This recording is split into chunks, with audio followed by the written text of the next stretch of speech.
Welcome back to the School of Shabs, and here's wishing each and every one of you a very happy and safe new year, welcoming the year 2022. So it won't come as a surprise if I start by acknowledging what a difficult couple of years this has been for the entire world. And if I think particularly about social work, what I've seen in the last 2 years, and particularly now, is an increased need in support, and that applies both to adult social care, and children and families, and definitely to social workers. I was listening to a webinar by Siobhan Clean and the Student Connect team, and Siobhan said that for the last 7 weeks, the word that has come up for her through the discourses that she's been having with social workers is exhaustion. And that's over a period of 7 weeks, the same word has come up. So I can't actually stress or re-stress the importance of good, effective, relationship-based supervision at this time now. It's always been important, but it's so very, very important now.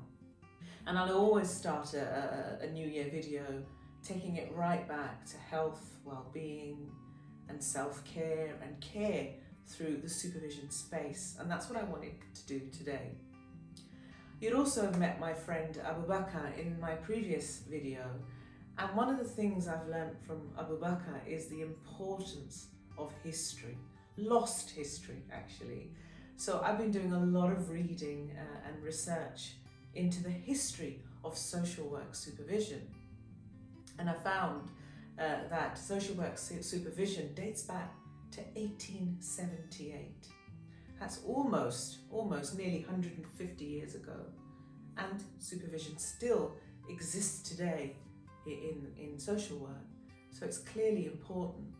The other thing that I learned was how social work supervision has transformed over the years as a result of the socio-political, economic, historical context, and how other functions and elements of supervision have entered that space. So there are definitely 3 or 4 functions that scholars and academics writing about social work supervision agree that form part of supervision.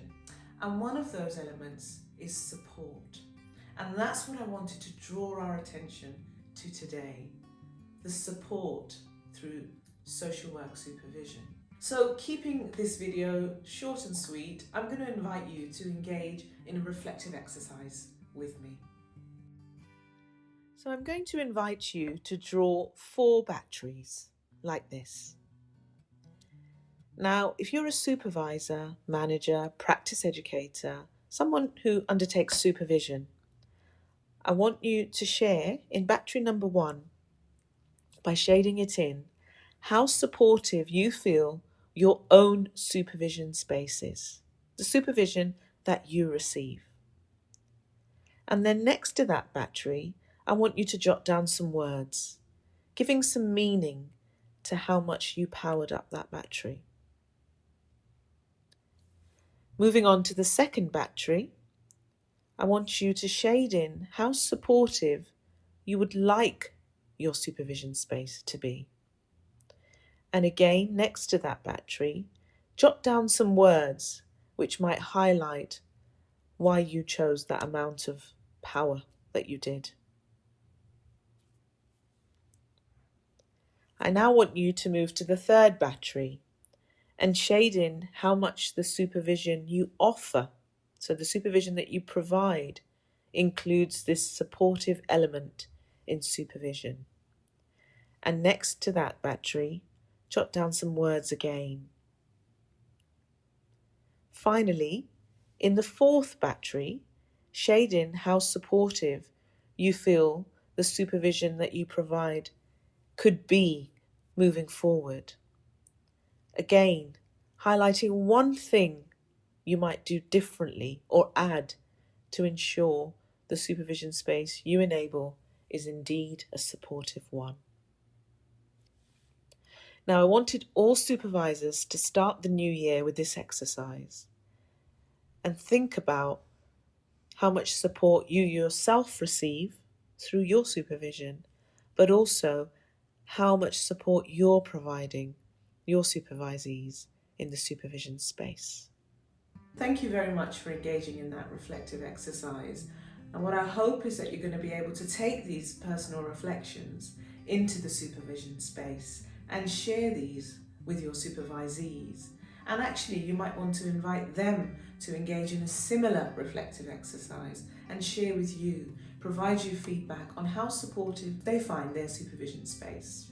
Taking it back to history again, the thing about supervision is, throughout the decades, it's called for change. It's called for different elements to be embedded within the supervision space. So supervision started off as a very administrative based kind of framework, and then later educational and supportive and professional development and reflection was embedded into the supervision space. And throughout the decades, what I've noticed is scholars writing about this have called for us to rethink that space. You know, is one supervision enough as a construct? Can supervision include all those elements? So it's a very interesting debate happening about supervision. So I guess the point that I really want to make, as this is a time that calls for us to revisit supervision actually and rethink the supervision space, particularly around the supportive element.